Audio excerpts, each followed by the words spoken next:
Halo semuanya, balik lagi di channel Vincentius Raditya. Yes, kali ini gue akan mereview Honda QFE Roadsing Duo. Sebelumnya gue ingin mengucapkan terima kasih kepada Wahana Honda dan Wahana Arta Group karena sudah memberikan gue kesempatan agar gue bisa mereview Honda QFE. Oke, langsung aja kita tes ride tipis-tipis ya. Dan gue tes ride kali ini di daerah jalan ke arah GDC. Kita nyalakan dulu, push start. Ready. Oke, ini ada mode Econ, standar, dan sport. Kita mode Econ dulu aja ya. Di range-nya 45 km dan sisa baterai 60%. Kita tes ride tipis-tipis dulu aja. Di mode Econ, yang gue rasakan adalah tarikannya itu smooth. Waduh, itu baru di aspal ya? Enggak deng. Ya deng, baru di aspal cuy. Berarti pelan-pelan.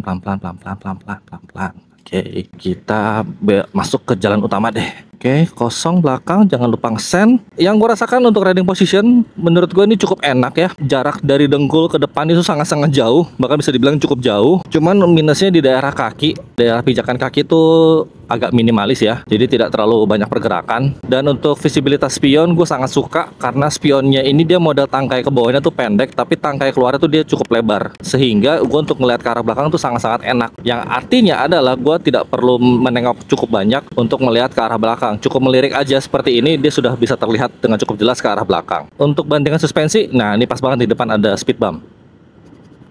Wih, bantingan suspensinya enak cuy.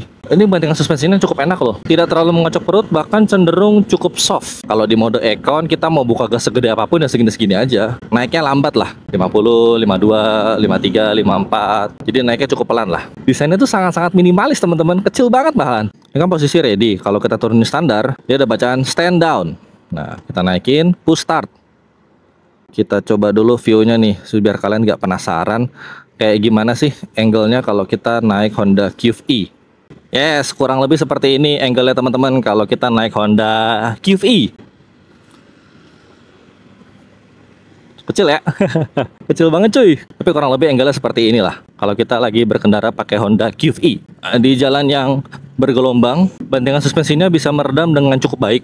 Jadinya enak banget gitu. Nah, kalau di mode Econ, di mode jalan dengan penuh tanjakan seperti ini tanjakan GDC, tidak terlalu curam, powernya cuma segini aja, cuma 27 km per jam. Sekarang kita coba ke mode standar ya. Nah, cara ngubahnya adalah kita tekan yang tombol atau switch yang sebelah kanan. Nah, ini udah pindah ke mode standar. Wow, ketika yang di standar, tarikannya menjadi lebih responsif. Ketika kita buka gasnya kurang lebih seperempat, kecepatannya tuh naiknya cukup cepat. Sekarang udah kecepatan 46 km per jam. Jadi naiknya tuh cukup cepat. Coba pindahin ke mode sport ya. Oke, sekarang udah di mode sport ya. Kita coba nih, powerful apa? 1, 2, 3. Wow, langsung jambak cuy. Wih, cepet banget naiknya. Udah 46, 49, 51, 54, 55, 59, 60. Anjir, kenceng banget naiknya, cepet banget.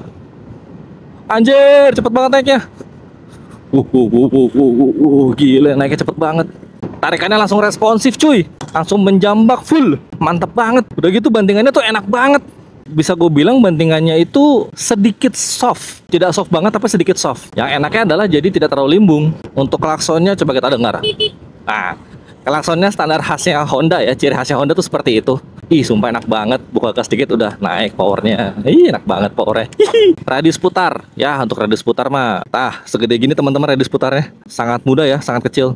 Kalau di mode Econ agak nahan. Di mode standar lumayan responsif. Tapi paling responsif di mode sport sih. Ih, enak cuy. Asli ini motor enak banget. Untuk posisi riding juga nyaman, pas. Legroom juga cukup lega. Paling minusnya hanya di pergerakan kaki, tidak leluasa karena cukup terbatas. Tapi kalau di area dengkul masih sangat luas. Masih ada jarak 5 jari kurang lebih. Masih oke sih. Untuk top speed, jujur gue belum pernah nyoba top speed motor ini. Berdasarkan informasi dari teman-teman blogger yang gue tanya, kayak contohnya Dimas, dia bisa dapat di 95 km per jam. Untuk sebuah motor listrik itu bisa gue bilang cukup impresif ya. Nah, gue mau ngetes top speed di sini agak-agak ngeri sebenarnya, karena jalan lagi ramai guys. Jadi gue agak-agak ngeri nih. Begitu nih motor ini kan gak ada suaranya ya. Takutnya gue lagi nyalip atau overtake, tiba-tiba pengendara yang gue salip kaget, kan nggak enak ya. Nggak ada suara sama sekali cuy. Ramah lingkungan lah bisa dibilang. Nah kan kayak gini nih, tiba-tiba belok. Teh kan ditutup teh. Teteh mau kemana?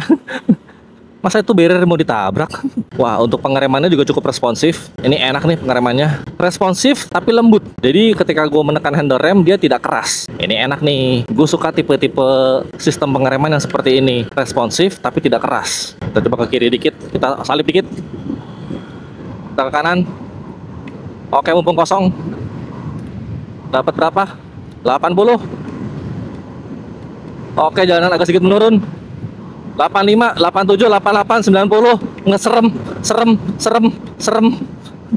Aduh, aduh, aduh, sorry. Serem gua asli. Bukan motor gue nih, motor orang nih. Oke, kosong lagi. Geber lagi.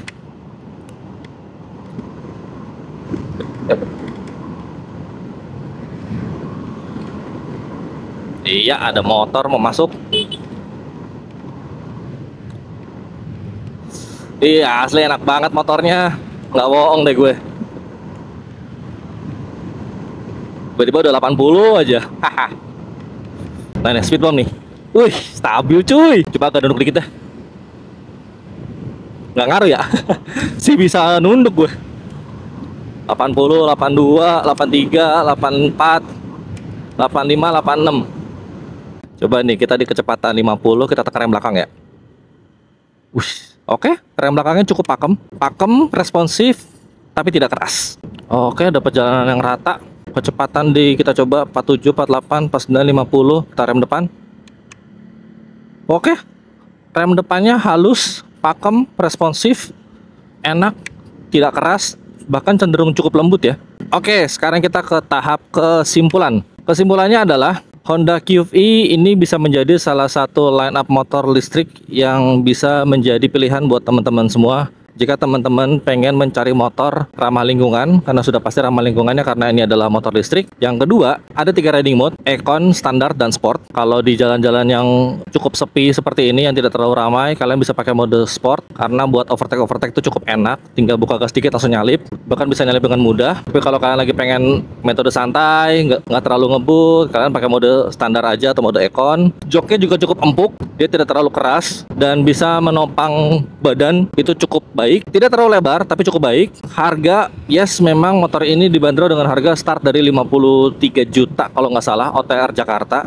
Untuk harga ini relatif ya, untuk di beberapa daerah bisa berbeda-beda OTR-nya. Kalian bisa langsung cek ke dealer resmi Honda yang terdekat di kota kalian. Motor ini worth it buat kalian yang sering commuting di daerah Jakarta atau Depok, atau yang commuting dalam kota lah. Karena kan misalkan kalian lagi pakai motor ini, misalkan kalian kerjanya itu jarak dari rumah let's say 20 kilo atau 25 kilo. Range-nya motor ini kan maksimal 76 km, kalau gua nggak salah hitungnya 76 apa 86 km, correct me if I'm wrong. Misalkan jarak dari rumah ke kantor kalian itu 25 km untuk sekali perjalanan. Kalau PP kan berarti 50 km.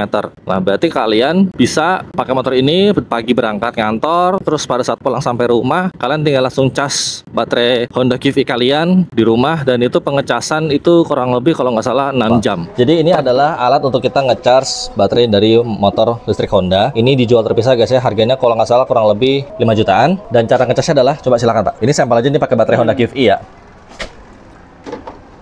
Colokin. Oh, dia kan langsung otomatis ngecas ya? Yes. Nggak perlu pencet-pencet tombol gitu, nggak perlu ya? Ini berarti kalau udah 100% berarti sudah full. Pengecasan kurang lebih, kalau ke 75% itu 2 jam, tapi kalau full itu kurang lebih 6 jam ya? Yes. Berarti ideal adalah kita tinggal tidur seperti layaknya kendaraan listrik pada umumnya. Ya, kurang lebih seperti ini teman-teman. Kalau kita mau ngecas baterai motor listrik dari Honda. Dan Honda QV ini kenapa tarikannya atau tenaganya lebih responsif? Karena dia menggunakan 2 buah baterai. Atau kalau kalian tinggal di kota-kota besar, seperti contohnya Jakarta ataupun Tangerang, terdapat Honda eShop yang kalian bisa swap baterai. Ini aja tadi udah dipakai muter-muter warawiri sama kedua temen gue, yaitu sama Dani Moto RC dan Adi Zabeng. Dari yang range 76 km, sekarang sisa 31 km. Kalau saran dari gue adalah, kalau kalian commutingnya cukup sering dalam kota dan jaraknya itu PP tidak sampai 50 atau bahkan 60 km, kalian bisa melirik Honda QV. Karena sudah pasti kalian akan lebih irit biaya dari segi biaya transportasi, karena motor ini menggunakan listrik. Dan kalau nggak salah dapat informasi dari Bang Dimas Dimsi Dims, bahwa untuk pengecasan 1 buah baterai full itu dikenakan harga total biaya yang kita keluarkan itu kalau nggak salah hitung-hitungannya sebesar 3.000 rupiahan lah, atau kita anggap aja 3.500, atau kita bulatin lah 4.000 rupiah. Kalau 2 buah baterai itu berarti 8.000 rupiah. Misalkan kalian ngecas setiap hari, berarti 8 kali 3 kurang lebih 240.000 rupiah per bulan kalau kalian ngecas setiap hari. Nah, menurut kalian gimana? Apakah lebih irit atau tidak? Nah, itu kalian kalian bisa tentukan sendiri. Oke teman-teman, sekian video kali ini. Ini adalah video singkat saja review ataupun test ride Honda QV produksi 2025. Ini anti rotsing duo. Once again gue mengucapkan terima kasih kepada Wana Honda dan Wana Arta Group karena sudah memberikan gue kesempatan agar gue bisa mereview Honda QV dengan cukup lengkap. Sekian video kali ini dan sampai jumpa di video-video selanjutnya. Bye bye.